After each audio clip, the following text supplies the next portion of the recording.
Hello guys, welcome to my YouTube channel. My name is Vikas Arya and I am the owner of this Jeep Compass Limited Plus 2.0 diesel variant and I bought it in 2020 2020 के जनवरी में मेरे को इसकी ownership मिल गई थी और तब से अब तक ये 23,000 किलोमीटर चल चुकी है, 23 से 24 के बीच में। तो मैं आज आप लोगों को दिखाना चाहता हूँ कि मुझे मतलब ऐसा इसमें गाड़ी में प्रॉब्लम्स क्या आ रही हैं, मतलब किन चीज़ों का फेस करना पड़ रहा है। एवरेज वगैरह इज़ एवरीथिंग कूल, कोई दिक्कत नहीं है, एवरीथिंग इज़ नाइस, हर चीज़ गुड है। ऑब्वियसली बात इतने फीचर्स हैं, but I am gonna tell you about the problems. जैसे एक ऑनरशिप के बाद आती है, मतलब 20,000 किलोमीटर के बाद क्या मुझे प्रॉब्लम्स आई हैं। अगर नॉर्मल होती तो ऑब्वियसली बातें वो चलती हैं, लेकिन मैं इसकी बताना चाहूँगा आपको क्या प्रॉब्लम्स है। सबसे पहली प्रॉब्लम मैं आपको दिखाता हूँ is this thing, this plastic panel. मैंने रिव्यूज़ भी पढ़े काफ़ी ग्लोबली ऑल्सो कि इन लोगों का ये मतलब अपने मैंने कुछ नहीं किया सीरियसली। ये यहाँ से लॉक टूटा है, मैं आपको दिखा सकता हूँ। ये तो मैंने बाहर से जुगाड़ कराने की कोशिश की, लेकिन कुछ टिका नहीं, ये अपने आप लॉक टूट गया यहाँ पे जो होता है। तो ये सारा इतना गंदा लगता है कि मैं अब कॉस्ट 24 या और चीज़ों पे देख भी रहा हूँ बेचने की, तो नहीं जा पा रहा है, मतलब बहुत प्रॉब्लम क्रिएट करता है। आई डोंट नो, यही चीज़ें हैं। पहले तो ये हो गई, ऑब्वियसली बात है, this is a big thing. गाड़ी में बैठते ही सबसे पहले यही चीज़ दिखती है, आप देखो। वैसे तो ये तो सब कुछ काम कर रहा है, फंक्शन वगैरह everything is okay, but the thing is ये ही मतलब बहुत ऑकवर्ड लगता है, यही ढंग से नहीं हो पाया। ठीक है, मैं आपको दिखा भी देता हूँ मेरी गाड़ी कितनी चल गई है।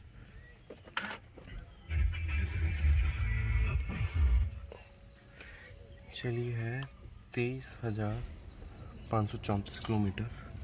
मैं इनफैक्ट आपसे इसके एक तो ये प्रॉब्लम हो गई सीट वाली, सेकंड जो प्रॉब्लम है इसकी सनरूफ का, मैंने एक चीज़ देखी है।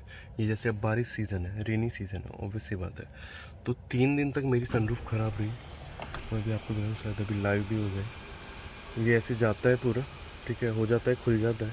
नीचे वाला तो कोई इशू नहीं है, जो ये कारपेट है उसमें कोई इशू नहीं है। ये देखो अभी आधा ही खुला है, ठीक है। अब देखते हैं पूरा लगता है नहीं लगता।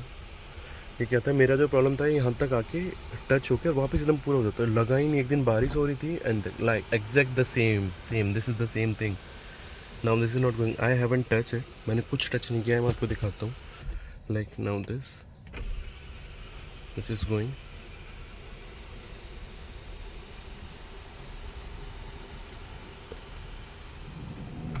Now what?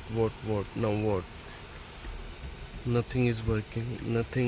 मतलब this is the big issue, big issue. मतलब एक सनरूफ दे दी, लेकिन अब मैं क्या करूँ। मेरे को एक ट्राई भी सूझा था, मैं पहले मतलब ऐसे फोर्स करने का, एक बार और ट्राई करते हैं। एक बार तो हो गया था, थैंक गॉड हो गया। Now this is the thing, ऐसे हो पाता है। तो आपको इशू का एक प्रॉब्लम मतलब एक रिजॉल्वेशन मिल गया, सॉल्व तो है। But why is this issue. एक दिन मेरे को जिस दिन बारिश का था और बारिश पड़े जा रही थी, तो मेरे को बहुत भारी बन गया था। But let's see. Another issue is, first issue seat, second issue is the sunroof. Now I'm gonna tell you about the battery. हुआ क्या, मैं आपको वीडियो शेयर करूँगा कुछ, मतलब अभी 2 दिन, कल की ही बात है इनफैक्ट। इसका बैटरी ने काम करना बंद कर दिया अपने आप ही, ठीक है, बिल्कुल डेड हो गई। मेरे को बुलाना पड़ा 24/7 हेल्पलाइन इन लोगों की जो होती है, और आगे मैंने प्रोसेस किया। बट मेरे को बहुत गलत था। एक्साइड की बैटरी थी और 1 साल की वारंटी देती है केवल कंपनी, 1.5 साल में उन्होंने चेंज भी नहीं किया, कुछ भी नहीं। मैंने बोला भी नहीं, इनफैक्ट मैंने कंफर्म किया तो उन लोगों ने साफ बताया कोई वारंटी नहीं मिलती, वो बैटरी ही चेंज होगी। तो मैंने फिर दूसरी बैटरी डलवाई है। बट दिस वॉज मतलब मैंने, ये हमारी फॉर्च्यूनर घड़ी है, अभी तक इसकी बैटरी चेंज नहीं हो चुकी है, मतलब अभी तक नहीं हुई है, और ये 3.5-4 साल के आसपास इसकी ऑनरशिप है। This is the issue, this is the मतलब I don't know. Another issue I will tell you.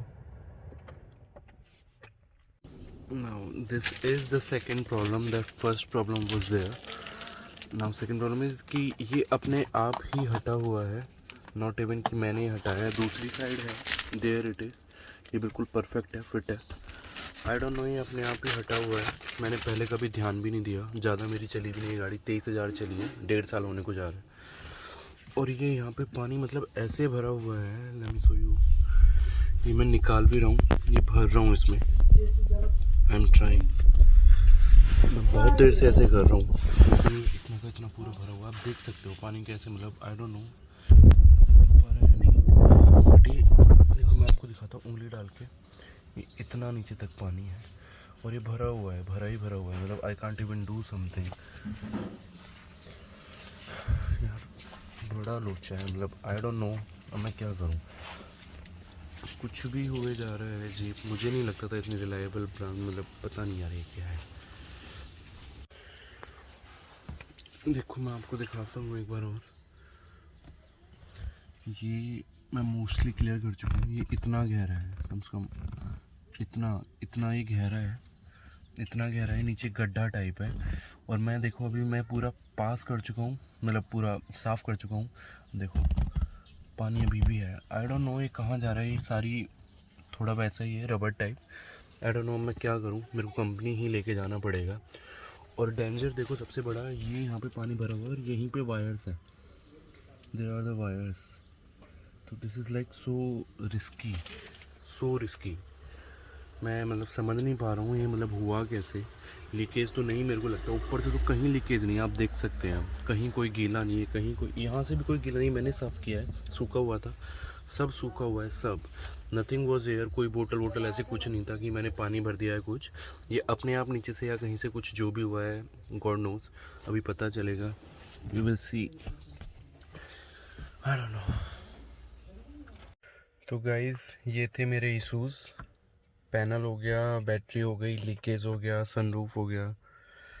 तो दूसरी मैं एक बात करना चाहता हूँ कि मेंटेनेंस की, मैं अगर मेंटेनेंस जो लोग मतलब सोच रहे हों, मतलब या जिन्होंने, मतलब मैं केवल एक व्यू देना चाहता हूँ, जैसे साइड में देखो ये है हमारी फॉर्च्यूनर खड़ी है, ठीक है, इसकी मेंटेनेंस पहुँचती है मुश्किल से 7 या 8 हज़ार, और ये हैं मैडम, इनकी जो रनिंग कॉस्ट या जो भी मतलब मैं बोलूँगा, सर्विस जो मैंने पहली कराई 22 हज़ार के आसपास पड़ी, और अब दूसरी कराऊंगा तो वो भी थोड़ा सा पीरियड लगता है, जैसे ऑडी BMW वाला होता है, एक 15 पे हुई तो अब 25 पे होगी, तो थोड़ा सा वो भी है, उसमें कोई इशू नहीं है, बट स्टिल 22 से 23 हज़ार का पड़ता है, ठीक है, तो महंगी है, इनफैक्ट देखा जाए तो कॉस्ट में महंगी वो है, लेकिन रनिंग में महंगी ये है, एंड दैट इज़ ड्रॉबैक मैं कह सकता हूँ। और दूसरा मैं एक बात करूँगा कि टायर्स की अगर मैं बात, चलो वैसे चला लेते हैं, एक minute, give me a minute. जैसे मैं अगर बात करूं टायर्स की, इसमें टायर्स हैं ब्रिजस्टोन के, तो ब्रिजस्टोन के टायर हैं 18 इंची हैं भाई, इन लोगों ने जो पांचवा जो स्पेयर टायर जैसे बोलते हैं वो दिया है 17 इंची का विदाउट एलॉय व्हील। तो अगर कोई इश्यूज़ होता है, जैसे मेरा कुछ दिन पहले टायर फट गया, हल्की सी एक बोतल पे चढ़ा वो तो मतलब एक अलग बात हो गई, बट स्टिल मेरा टायर फटा, और द थिंग वॉज कि जब मैंने चेंज कराया तो मेरे को उसकी कॉस्ट महंगी पड़ी, ब्रिजस्टोन का है, महंगा टायर है, तो वही वाला इशू, अगर ये पांचवा टायर भी कुछ ऐसा देते जो वर्किंग होता है, जैसे आजकल थार वगैरह हम देखें तो उनमें पांचवा टायर जो होता है वो बिल्कुल परफेक्ट होता है, इसको तो अगर लगा भी दें तो 18 इंची की प्रोफाइल है, 17 इंची का हो जाता है, बाकी के 3 18 इंची, तो ये इशू, तो यही कुछ छोटे छोटे ड्रॉबैक्स हैं, इश्यूज़ है, महंगी पड़ती है गाड़ी, वैसे कोई ज़्यादा वो नहीं है, but still this is the thing. मैं इसको कंपेयर नहीं करूँगा लॉन्गिट्यूड लैटिट्यूड, ये थोड़ा हायर वेरिएंट होता है, एक मिनट, सीट बैक,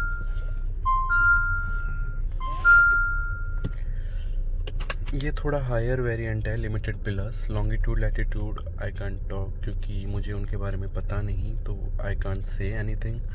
ये वेरिएंट हायर है, इसका महंगा इतना पड़ता है, तो वही वाली चीज़ है, ऑटोमेटिक है नहीं, ये मैनुअल है।